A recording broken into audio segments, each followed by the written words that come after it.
Hello and welcome to Box and Bants. It's now our second episode. Some very big news this week for you, yourself, Declan. Myself and Sean Turner, yeah. It was announced Monday or Tuesday this week that Sean Turner first of all is headlining a bill against David Price, Big Price, which is a massive fight for any Irish man. Turner has that one punch knockout power.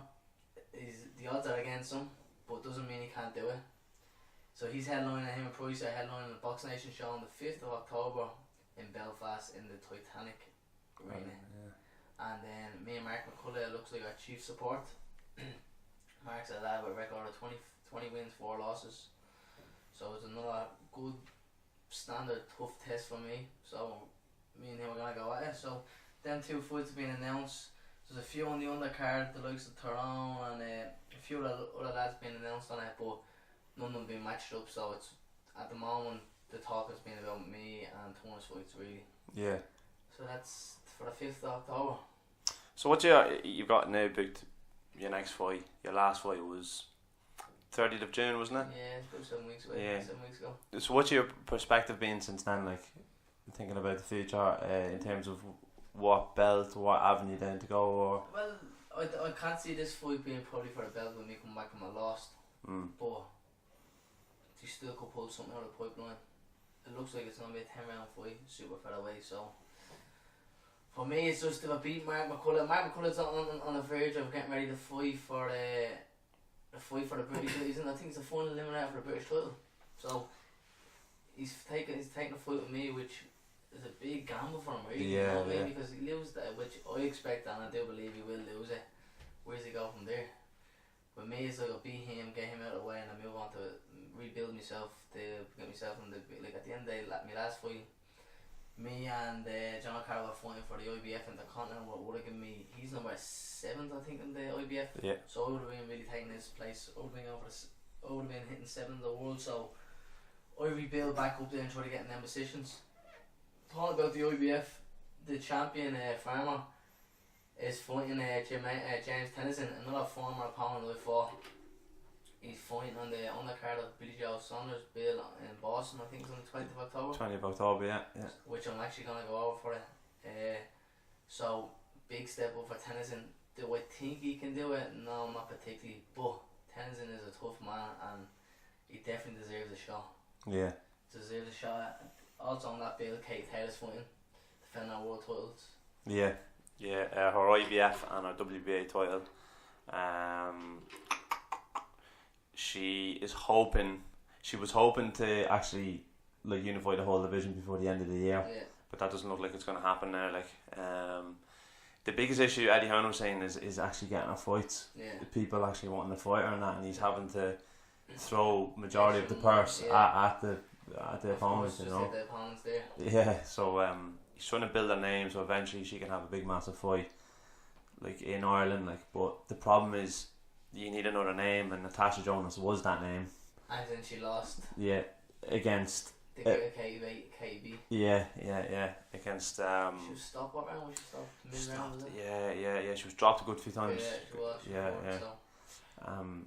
You have on that bill Billy Joe Saunders, which is, you see the running with him Wilder. Yeah. Billy's just a madman, he is, you know what I mean? So Billy Joe Saunders defending his WBO World Championship. I'd still believe he's looking for the Golovkin or Canelo fight after this, but this is a big fight and a hard fight for him. But also, Golovkin got stripped of his. Yeah, he got stripped of the IBF because so that's another he was supposed to be fighting Canelo back at the start of the year, obviously. Yeah. And then obviously, what happened? Like, you know, he failed the drug test, and so then he was waiting. He obviously fought another fighter. I forget who actually fought that fight. He actually in the wild card with me. Yeah. He's kind of like in Israel. He has that kind of sallow skin to him. But he beat him obviously. But then he was obviously, because he's balancing so many belts, he was going to fight his mandatory, and then Canelo's ban ended. Yeah. And he was offered the fight, so he had to kind of just give up the belt then, you know. It's the money of the belt. Yeah. He's held the belt. He wants to make as much money as possible before he has to pack in the career, really. And Canelo is the biggest draw. I believe the winner of that as long as Billy Joe wins as well, will fight each other. I think. You know what's interesting though about that belt, him vacating it, is because he doesn't have to do the weigh-in there on the day of the fight. Yeah. When he fought Danny Jacobs, it was for the WBA, IBF, and what else? No, what was it? WBC as well. And Danny Jacobs is a huge, he's a huge middleweight, like, and to keep the belt, obviously, you weigh in the day before, you weigh in the next day. You can't be 10 pounds over. Sure, and Danny Jacobs didn't go to the next day weigh-in, so that he would be bigger than Triple G the day of the fight. Yeah, he sacrificed it because he said, if there's one thing I'm going to have against him in size, so he decided not to weigh in for it. Like, yeah. But so in regards to that fight, like, it's Billy Joe. Billy Joe, basically, for people who don't know, he's WBO champion, and WBO called the mandatory spot basically for Andrade. Andrade is a two-time world champion, former two-time world champion, and he just signed with Eddie Hearn. And Eddie Hearn said really what he wanted to do was he wanted to have 2 tune-up fights and then fight for the IBF belt. And then the mandatory was called for Andrade, so he said, right, okay, well, let's just take the fight. It was between Frank Warren and Eddie Hearn, so it was going to purse bids, and Eddie Hearn was sure it was going to go to the purse bids. He said in an interview, he says, well, look, I think we all know I'm going to win with the funding I'm getting from DAZN. And literally at about 11 o'clock at night, MTK stepped in last minute, contacted both of the promoters, and basically got them to agree to a deal before it went to purse bids. Like, so it kind of saved Billy Joe's pay cut, like, do you know what I mean, in terms of the pay that he was going to get. Like, so it's a big credit to MTK for doing that, do you know what I mean, because the hardest deal to have is between Eddie Hearn and Frank Warren, like, do you know what I mean. They're always trying to outdo each other, really. yeah. You didn't happen to see the KSI Logan Paul fight last night, did you, on YouTube? No, I didn't see it. I've seen a few highlights of it. Yeah. 2 YouTubers, what do they make, 100 million each? 150 million each. You know, man, 100 off 2 YouTubers. Straight down the middle, yeah. It's serious money. It's serious money. You know, man. You don't see boxers making that kind of money. 6 rounds for 150 million. You don't see boxers making that money. It just goes to show the power of social media. I'd like to see 2 YouTubers in Ireland do it now next. Yeah. And see what kind of crowd they can pull and make a few thousand. Yeah, there'd be plenty of fitness ones, of any fitness YouTubers. That'd probably be the only YouTuber really now is Rob, so I'd like to see Rob doing it. Rob. A friend, so I'd like to see him doing a weight. I don't really know who else. Any suggestions? I have a mate. He's big on social media, not so much on YouTube. He's big on social media. His name's Sonny Hunt, so maybe he could. That's a matchup. Yeah, and I think they might know each other actually. But yeah, Sonny Hunt and Rob Lipset. Also talking about matchups, Dara Fowley was fighting the weekend against Chris Jenkins. Yeah. I think Fowley's had to get a world ranking because of the technical draw. I didn't really see them too much of the fight. It only went 3 rounds. Jenkins got cut, so the fight got stopped. The fight had to get the technical draw, but Fowley was winning 2 rounds to 1. It fell out Phil Suttle's boxing. Phil beating by a round. I'd actually love to see Phil one tune-up fighting and him and Fowley getting on. I couldn't see why. I know Fowley's chasing Jack Catterall and O'Hara Davis, but I would like to see if Phil's come back from an injury. I'd like to see Phil one warm fight and back into big fights, and there's no reason it can't be made when all of them being son with MTK. Yeah. You have Phil, you have Tyrone, you have Anto Upton, you have O'Hara Davis and Jack Catterall. That's 5 off the top of my head at the same way. Yeah. You could have a little league going on there. You could. Yeah. O'Hara Davis called it Tyrone McKenna. Yeah, but Tyrone lost, didn't he? Yeah. He's not really pushing it.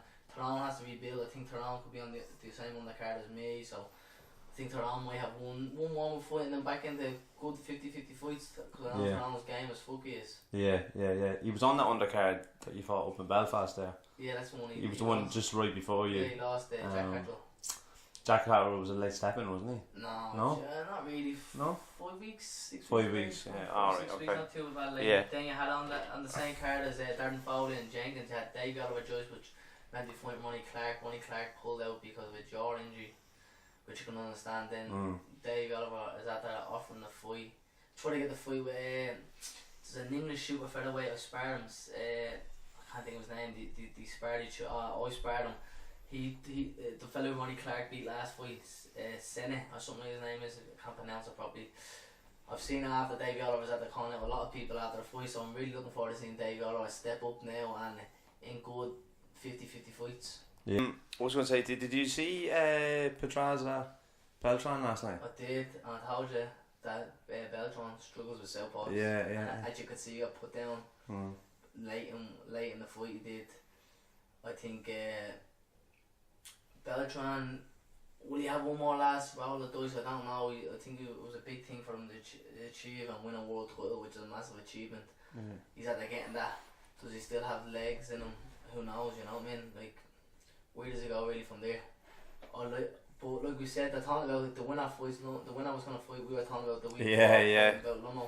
Predicted the future, yeah. And Sean Garcia's name. And realistically, I'd love to see them two fight each other, Lomachenko and Garcia. But as we're talking about, you think that, do you want to get Lomachenko the WBO? The WBO, yeah, and the WBA. Yeah, and then fight for undisputed. Yeah. That'd make it huge then, mega fight. Yeah. Which would be a mega fight, them two. Yeah, How would you see them two going?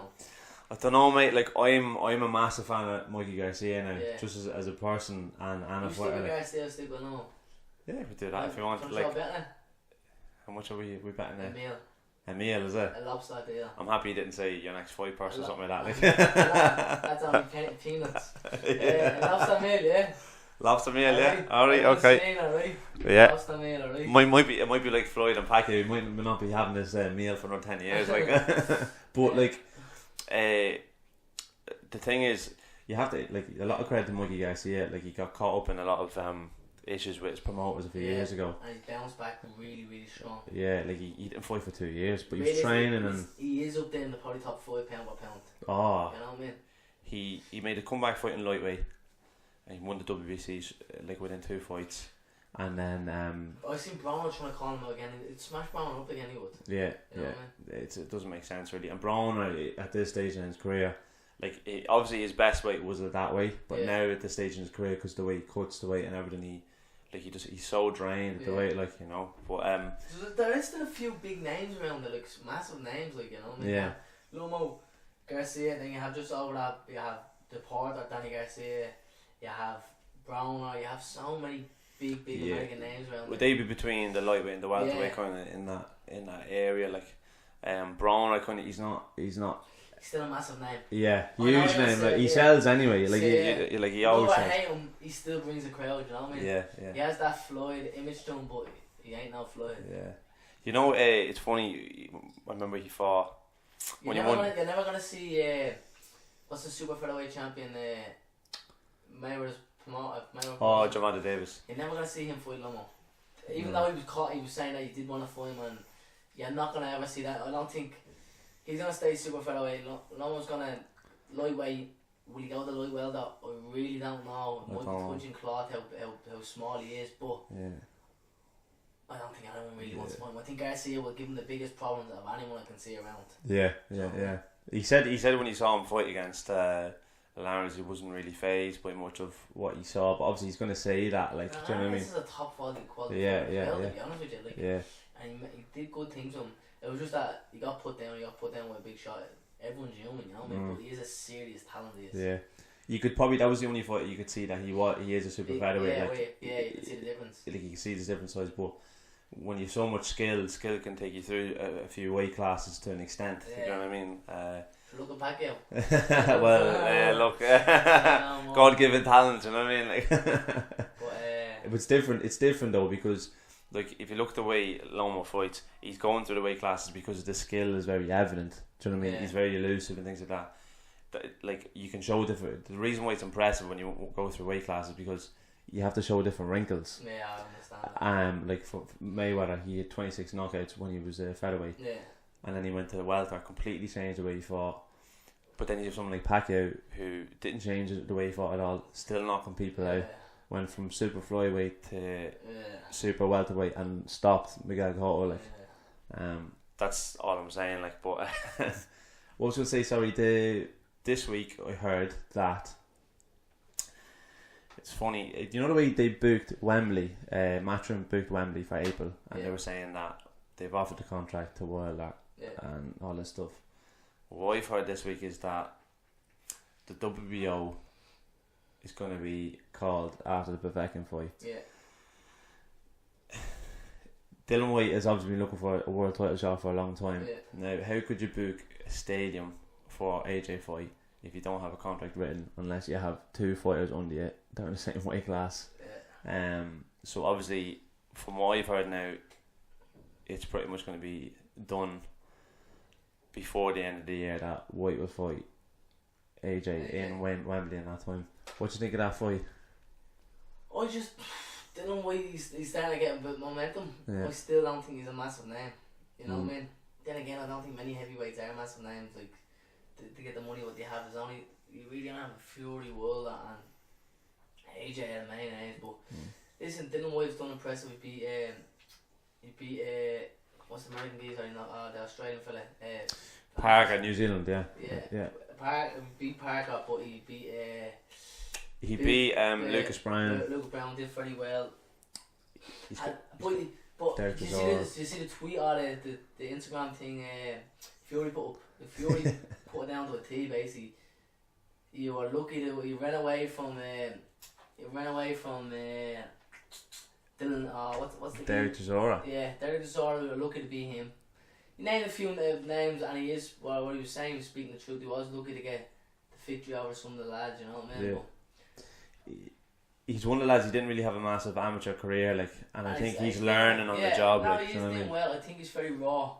Very raw. He doesn't have a big punch, I don't think, but he's getting by. You know what I mean? Like he's had to beat everyone. He's had to beat everyone in front of him besides AJ. You know what I mean? So he's gonna move forward. Like I think Eddie Hearn promised him a world title shot, and I think this is kind of what him repaying him, because he's been basically ranked in nearly every belt, mandatory, and he's not being given any of it now.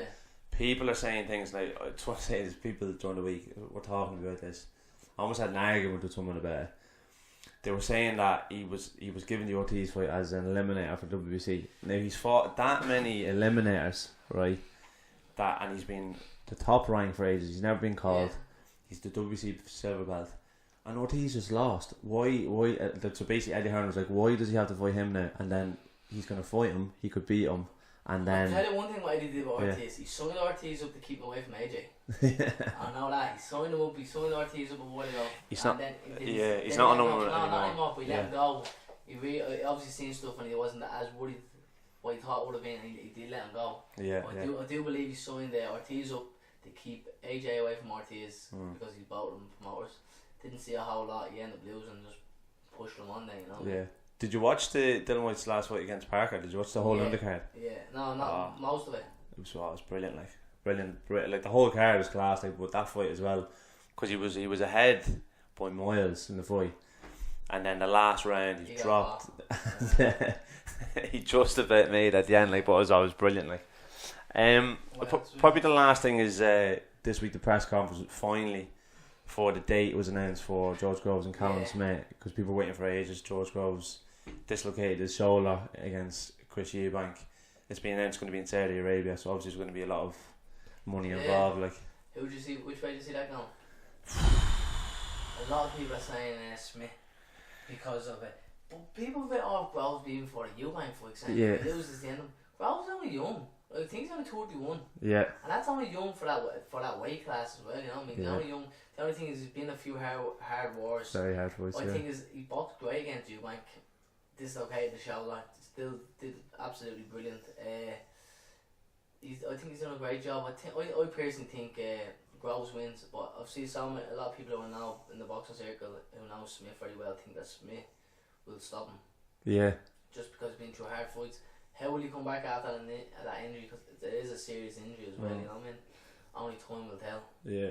It is a massive fight, you know what I mean? Yeah. People say that, people think that George Groves kind of lost something after, you know, he's had 3 title challenges, and then obviously his 4th when he won the belt. But everyone said that that Froch fight kind of took something away from him, do you know what I mean? Like, he kind of lost something there. But like he seems very mature now in terms of the way he goes about his business, in terms of how he fights. I still personally like to see him and De Gale before Bowden Pack Lane. Yeah, he said that's what the fight that he wants next. He said that's the fight he wants. I would like to see that. And De Gale obviously vacated his belt because he wants the big fight, so that looks like it's going to happen. Like, win or lose, I think, against Cam Smith. Yeah. But yeah. Well, thank you everyone for watching. Thanks very much. So don't forget to like. Yeah, like the Facebook page, follow, subscribe on YouTube, very very important. And also you can catch us on Instagram as well. Remember, every Wednesday night about 6 o'clock, this show will be on. Okay. Thank you. Have a good week. Thank you.